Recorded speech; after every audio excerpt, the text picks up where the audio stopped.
just within the last hour, we've had all the equipment needed to make those repairs show up. That's an excavator, new wiring, new poles, and crews are now working. A bunch of linemen working to put in the first of those new poles. Behind me is the tarmac, so I'm going to step out the way so you can see what we're seeing right now. Right now, obviously, we have a standstill here at the airport in terms of any planes flying out of here, so you don't see any traffic on the runways right now. But faintly in the distance is where we see the smoke and the flames.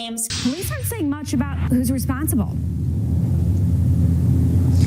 You're right, Myra. Ever since they updated us earlier this afternoon, they've yet to provide a description as to who they're looking for, who fired those shots in this busy parking lot. We do know that 3 people were killed in that shooting. 1 man and 2 women were killed. Just within the past few days, at least 3 Harrods Creek cliffside homes have seen the rapid deterioration of the ground around them. You can see the soil just collapsing, ripping up trees, infrastructure, and their sense of safety. As they work through how to move forward, the big question is when they're going to get back to work.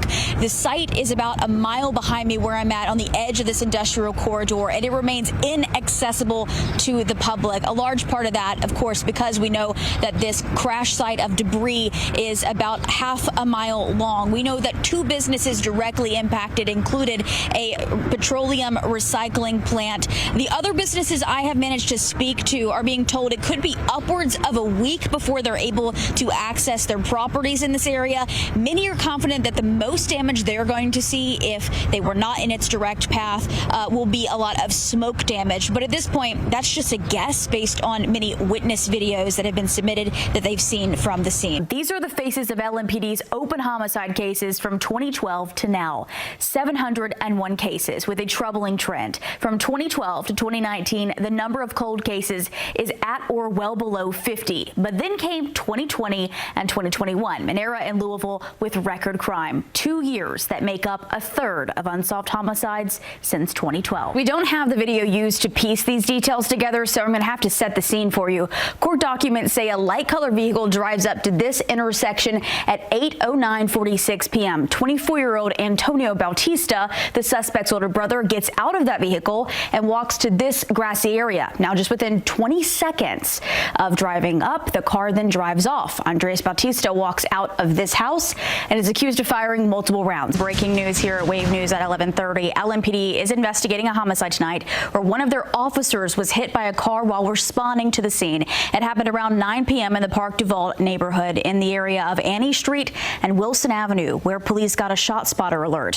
While they were investigating, they say an officer was hit by a car fleeing the scene. Now, Hawkins says she's heard from people upset because they feel the Metro is targeting West End bars. To make it clear, suspending a liquor license in this event is standard pending a hearing. The concerns about this bar and really this corner at 26th and Broadway have been going on for a while now. Within a year, this stretch has seen a shooting at what was once H2O Lounge that left 7 injured, 1 dead. It's unsolved. In September, a shooting outside Sugar Ray's that replaced the lounge left a man shot in the leg. It's also unsolved. Louisville police have continued to push that crime in the city is dropping. Now they're backing up the claims with data on homicide arrest and gun seizures. LMPD is warning about a group of armed car thieves operating in the county. The department wants information, but they also want to make it clear. Do not confront these thieves if you catch them in the act. They gifted those officers with baskets showing their thanks ahead of today's Thanksgiving holiday. Love to see stories like that. They really do warm your heart, Carson. And we're going to need lots of them because the forecast we have in the week ahead, it's going to be cold. The event was a huge success, raising $30,000. Would love to see how that works. How do you race a rubber ducky that you drop into the water? It's literally just like a dump truck of rubber ducks. They go whoop, and they just you see keep where they on head off going to. and see what happens. Yep. Sounds fun. I mean, it sounds intense, to be honest. It does. It does. So I'm going to read some names to you.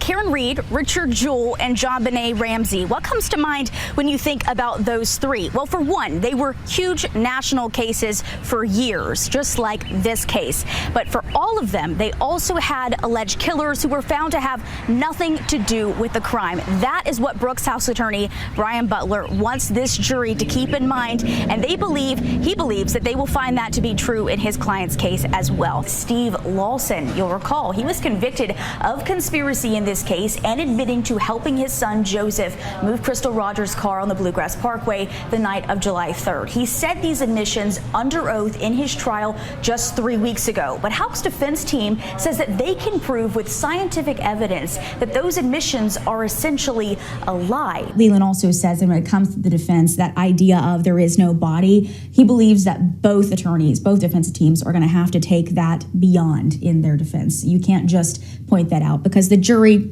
they're not dumb. You know, jurors are not dumb. They put two and two together. They're like anybody else when they're observing a trial like this. So they are going to recognize that clearly something happened to this woman. You know, the question is, what do they believe that was? Another wonder of technology. This week, ChatGPT helped a Kentucky family figure out that the chunk of metal they had found in their front yard was likely a World War II era piece of ammunition. It prompted a military response and an evacuation. This is the device in question, and it all started after the family put in this picture to ChatGPT and got this response, which said you need to back up, get away from it, and call the authorities. It teaches you a lot. It teaches you patience, discipline, humility, just a lot of life skills that you want to take with you throughout life. So put it back! Martial arts is more than just a sport. For the Arabian Nights, it's a lifestyle. And in one case, it may have made all the difference in a life past 14 years old. Jakari started training out the womb. Period. A good kid, talented, and a fierce competitor. That's how Khalid Rahim remembers his nephew, Jakari Cross. He was an all-around practitioner. He was all around. But in what is the Arabian Nights' 9th annual Kickfest competition, Cross isn't on the mat. In February, he was shot and killed. Just a boy playing basketball on the California Park court when 3 of the people he was with pulled out guns and started shooting. While his friends took off running, Cross never made it off the court. He was not a bad kid. He was just distracted, like all of us get distracted.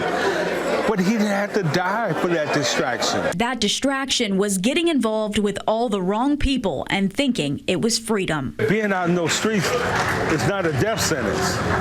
We know that it's a eventual death because we can't trust them with everybody else that's around them. Rahim has seen enough of it in his life to know his grandson was murdered in 2020 at 15 and his niece killed by a stray bullet at 16 just a year later. And now Jakari, another victim to gun violence in Louisville that is out of control. Just this year, in both fatal and non-fatal shootings, 39 kids are among the victims, while those just out of their teens make up 45, the most of any age group. He just didn't get enough time to turn back around and get focused again. It's why Rahim believes so much in what he does, building fighters on the mat and in life. It's this grassroots effort and others like it that he wants more people in the city to get behind, in the hope that eventually they can help change lives. But it's going to take all of us. It's going to take me to say Sarah, Tommy, Sue, because I know them. I'm from there, So it's going to take all of us to have confidence within ourselves, confidence within our abilities to make those decisions, to get out there and meet them where they are and bring them home. If you're looking to get somewhere inside the brown suburban condominium homes, the elevators aren't getting you anywhere. You'll be forced to take the stairs, one floor after another. And on the 10th floor, where we find Reggie Carter, that's simply not an option. I'm crippled. I have no toes on my left foot. My balance is off. I can't walk up and down them steps. I can't do that at all. Carter has lived in the brown condos for 4 years, disabled for 8 years, and trapped inside his apartment for nearly 7 weeks. They don't ever do that. They don't ever put out no notification, nothing like this. It just happens, it happens. The elevator is Carter's only connection to the world outside of these 4 walls. Unable to get downstairs, Carter isn't even able to buy his own food, relying on the help of other residents. They come up and I gave them some money and they go shopping for me. But it's gotten to the point now they don't want to do it either. And that's really the question that no one can get an answer to. After receiving a tip of their own, Louisville Metro Code Enforcement issued this citation on December 16th for property violations, including broken elevators. Property owners were given a deadline of December 23rd to fix them. But here's Carter, still stuck and now in the dark. I'm getting a little tired, you know. As we speak right now, the power's out all over in there. I just been kind of being cool about it. You know, I'm hoping that it was going to get resolved soon, you know. But now it seems like, you know, here's the holidays and nobody knows anything, and how long is this going to be carried on? And I got business to take care of. We tried contacting the property manager to get answers.